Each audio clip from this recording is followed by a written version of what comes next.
I'm recording this video with permission from Scholastic. So welcome back, guys. Today we're going to be reading chapter 8 of The Tale of Despereaux. If you think back to the last chapter, we just read chapters 6 and 7, where we learned that Despereaux's parents are not happy that Despereaux is interacting with Princess P. And then in chapter 7, we learned that that Princess P, her dad, the king, is not happy about it either.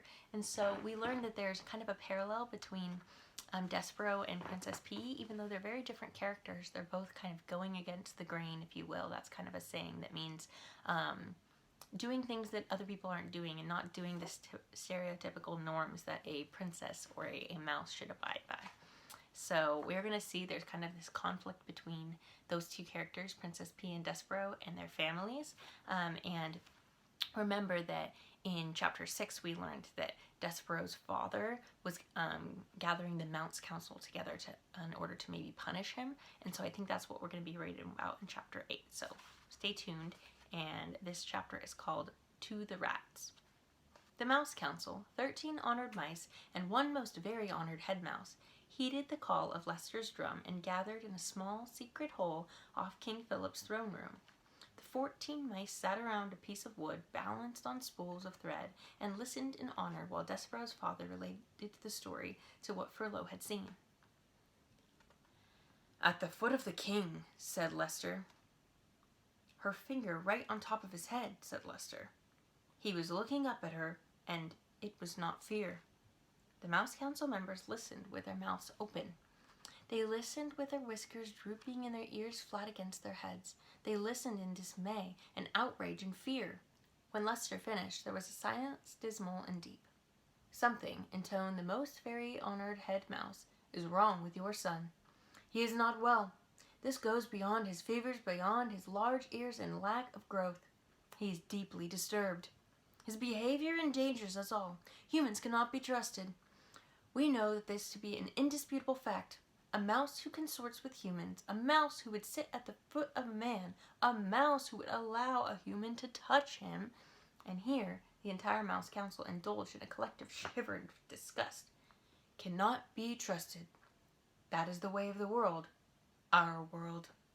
Fellow mice, it is my fervent hope that Despereaux has not spoken to these humans, but obviously we can assume nothing, and this is the time to act, not wonder." Leicester nodded his head in agreement, and the 12 other members of the Mouse Council nodded their heads too.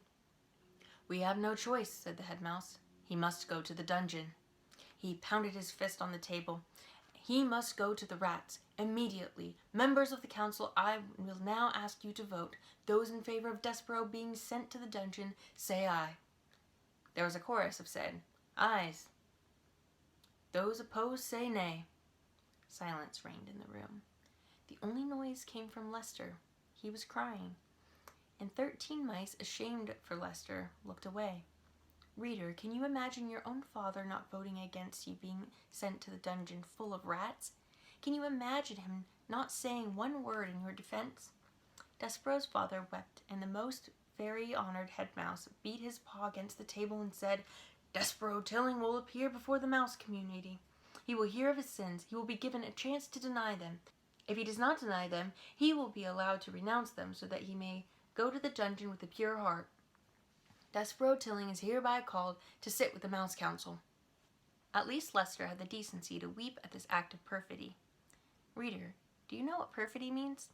I have a feeling you do, based on the little scene that has just unfolded here. But you should look up the word in your dictionary, just to be sure. So we just learned a new word, perfidy. Honestly, I'd never heard this word before outside of this book. But when you either Google it or look it up in your dictionary, you'll learn that it means deceitfulness and untrustworthiness. And I believe you pronounce it perfidy based on how I used Google to get how to pronounce it. And it says perfidy. Hopefully you heard that, but it says perfidy. So that's how I'm going to use the word to pronounce it. She used a word to describe something we already knew was happening. Maybe we didn't know what the word perfidy meant, but based on how we just saw the scene of how they think he's untrustworthy and it's deceitful, that is a very appropriate word to use in this chapter. So thanks for tuning in today. Check out our next video tomorrow, and I'll see you guys then. Bye!